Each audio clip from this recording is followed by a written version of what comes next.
Louisiana is the pack leader in the production of shrimp, the most consumed seafood in the United States. But behind the scenes, shrimpers struggle to keep up with rising costs and the competition from cheap farm shrimp imports. This has created an intense battle for survival. It wasn't always like this. For decades, Louisiana shrimpers thrived. But since the 1980s, expenses have skyrocketed. Fuel prices alone account for nearly 30% of a shrimper's daily operating costs. But with inflation, that number has jumped even higher. Despite these rising costs, shrimpers still head out at sunset. This is when the shrimp will emerge from their hiding places in the sediment and roam the shallow waters. Shrimpers drop their nets, careful not to drag along the bottom to avoid damaging the sea floor. They rely on the current to carry shrimp into their nets. Knowing that shrimp aren't the best swimmers, they drift along, taking a ride on the current. When the nets come back up, the catch is dumped onto the deck. The crew then sorts through it by hand, tossing aside bycatch fish and other marine creatures caught unintentionally, before icing down the shrimp to keep them fresh. Shrimpers often spend 12 to 16 hours at sea, and there's no guarantee of success. Even with precise knowledge and experience, a night's work can turn up little more than a net full of catfish. On top of that, pesky dolphins wait just below the surface, and they sometimes rip holes in the nets to get themselves a free meal, leaving the shrimpers with hours of mending and a lost catch. The price of new nets for shrimpers has even more than doubled, and that of ice for shrimpers has increased from $14 to $26 a block. An average day can yield around 1,000 pounds of shrimp, depending on the season. The primary shrimp caught in the US is the white shrimp, brown shrimp, and a small portion of pink shrimp. Louisiana's shrimpers contribute nearly 100 million pounds to the US shrimp market each year, making it the leading state for shrimp production. Once the shrimp are unloaded at the dock, they begin a swift journey through the processing plant. Many American families have been processing shrimp for over a century, but today there are fewer processors who only work with Gulf shrimp. This plant in Louisiana handles up to 30 million pounds of shrimp annually, using both traditional and cutting-edge techniques. The first step is washing and sorting the shrimp by size. They are then fed into machines that split the shells to create easy peel shrimp. After that, the shrimps are graded and the qualified ones drop into these boxes. Each shrimp is flash frozen at -400 degrees Fahrenheit, which preserves freshness for transportation. Then the shrimps are partitioned into 5-pound bags, each with a traceability barcode. Traceability has become increasingly important to consumers and retailers alike, especially when competing with farm shrimp from countries like India and Ecuador. Fresh Gulf shrimp, often priced between $7 to $10 a pound, depending on the season, must compete with cheaper, imported varieties, lowering its price down to less than $4 a pound. Once processed, the shrimp are shipped to markets, restaurants, and grocery stores across the country. The US consumes over 1.5 billion pounds of shrimp annually. Fresh shrimp barbecue served in high-end restaurants to the New Orleans famous po' boy sandwiches, an iconic shrimp dish loaded with fried shrimp in a soft French baguette. Approximately 3,000 pounds of shrimp could be consumed weekly in each shop.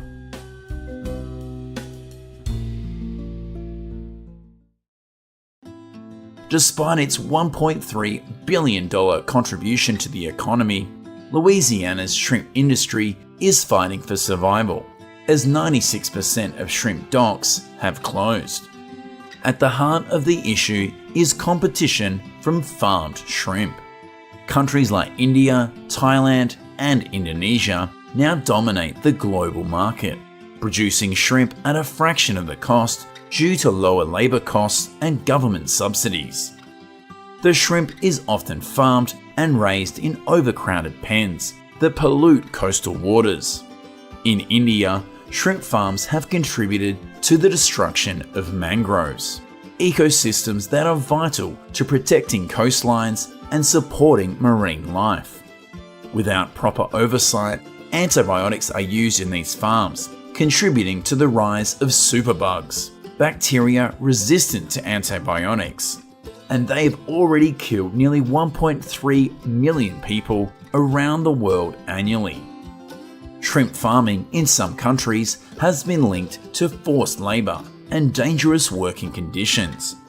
Many workers, often women, labour for hours in frigid conditions, peeling shrimp by bare hand for meagre wages, often with little or no protective gear. Despite the clear difference in quality, the US lacks proper oversight to ensure imported shrimp is safe. Only around 1% of imports are inspected for contaminants like banned antibiotics. A 2017 study from Louisiana State University found that 30 out of 42 shrimp samples in the US tested positive for antibiotics or antimicrobials that are illegal in the US. This situation leaves US shrimpers fighting an uphill battle against foreign competition. In 2023 alone, the US imported 1.7 billion pounds of shrimp, nearly equal to 90% of the country's total consumption.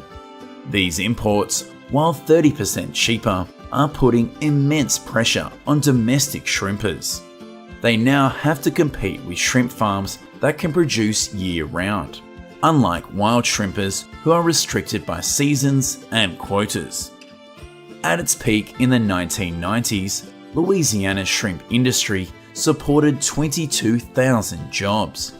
Today, that number is shrinking as boats sit idle and processors close their doors, producing 20% less shrimp than at their peak. Many shrimpers have invested their life savings into their boats, hoping to pass them down or sell them for retirement. But now, no one is buying. The market has been flooded with imported shrimp, much cheaper than what local shrimpers can produce. Shrimpers find themselves in a bind. They can't get a decent price for their shrimp, and they can't sell their boats to escape the cycle. Back in Louisiana, some shrimpers are trying to push for change. They want more inspections of imported shrimp and stronger regulations that would level the playing field.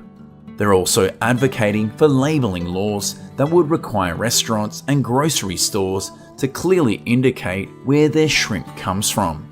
Such transparency could help consumers make informed choices, supporting local shrimpers and protecting their health. Yet, even with new laws in place, some restaurants still pass off imported shrimp as local, taking advantage of the cheaper prices. But the tide may be turning. Fines are now imposed on restaurants that falsely label imported shrimp as domestic. The Louisiana Health Department has issued over 2,000 violations for restaurants mislabeling seafood. Still, it's gonna take more than fines to save the local shrimping industry. The reality is that Louisiana shrimpers are struggling. Some have seen their dock prices for shrimp drop by half in recent years, even as the cost of running their boats has risen. It's not just the shrimpers who are hurting. Dock owners, some of whom who have been in the business for generations, are seeing fewer and fewer boats coming in to unload. The industry has been hit by hurricanes, oil spills, and now a flood of cheap shrimp from abroad. Despite the odds, the shrimpers of Louisiana keep going out. They do it for the love of the sea, the tradition, and the hope that one day things might get better. But without significant changes, that hope might not be enough.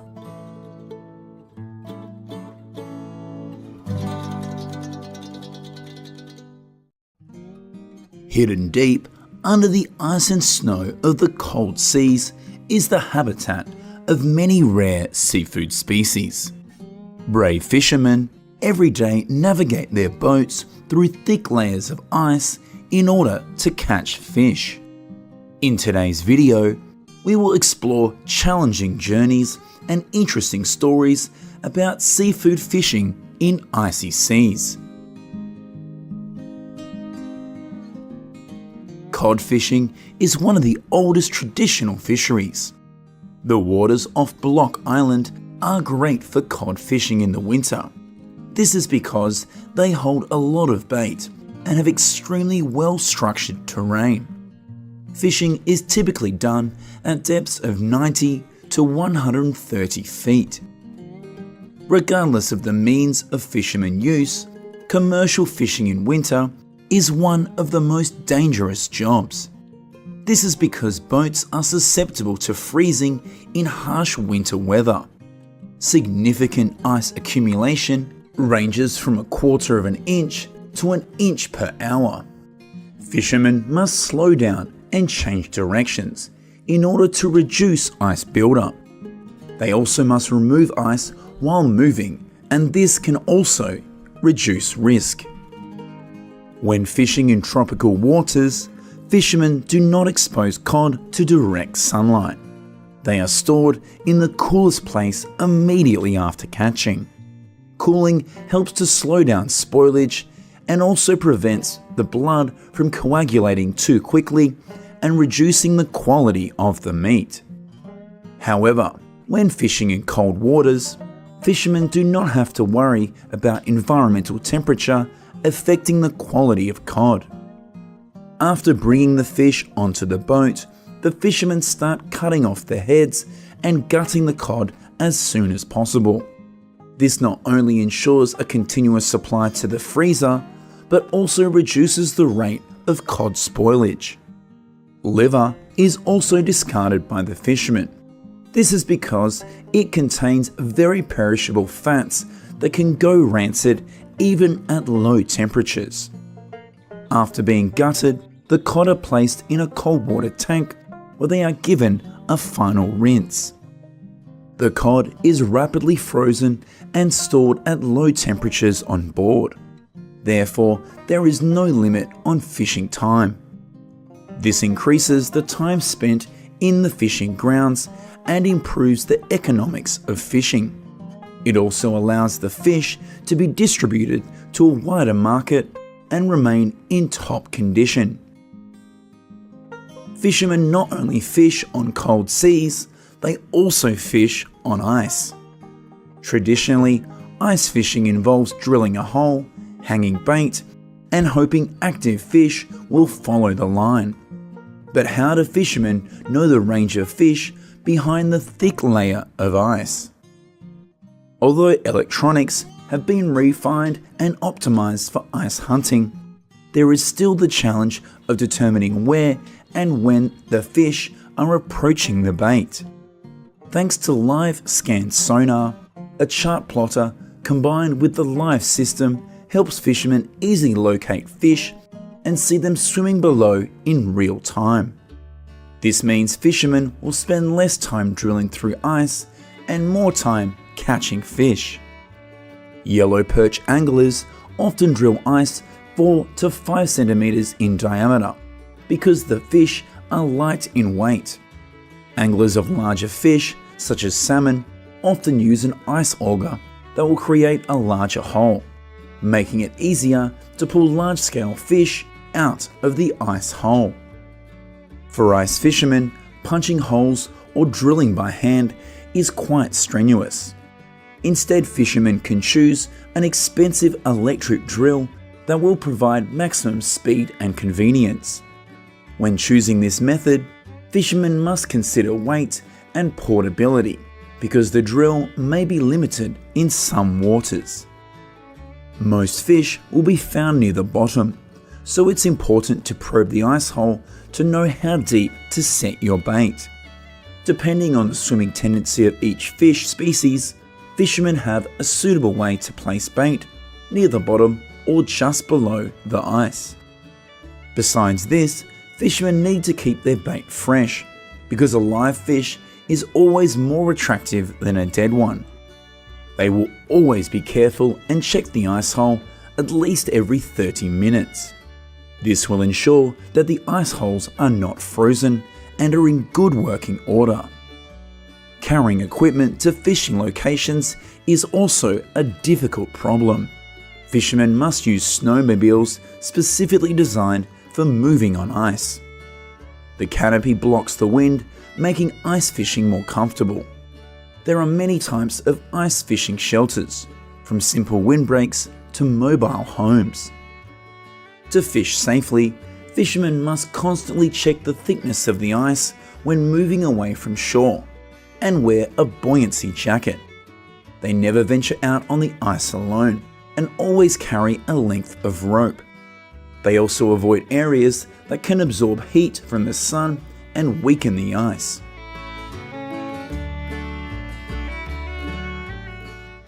Now we come to the ships that operate at sea for 3 to 4 weeks before returning to shore. These are the king crab fishing vessels. Fishermen willing to take risks, king crab fishing teams prefer to stay close to the ice edge. This is because king crabs prefer freezing water temperatures. King crabs live around the Adak Islands at depths of 600 to 1600 feet. Fishermen must mark the depth of each trap with a buoy for identification. These fishing vessels typically range from 50 to 300 feet in length. They are equipped with large hydraulic systems to raise and lower crab traps weighing up to 700 pounds. These hydraulic systems are also designed to withstand Alaska's cold weather. Depending on the size of the fishing boat, teams will have between 150 and 300 traps per boat. Larger fishing boats, 100 feet or longer, average around 250 crab traps. After 1 to 2 days at sea, the trap is returned to the boat.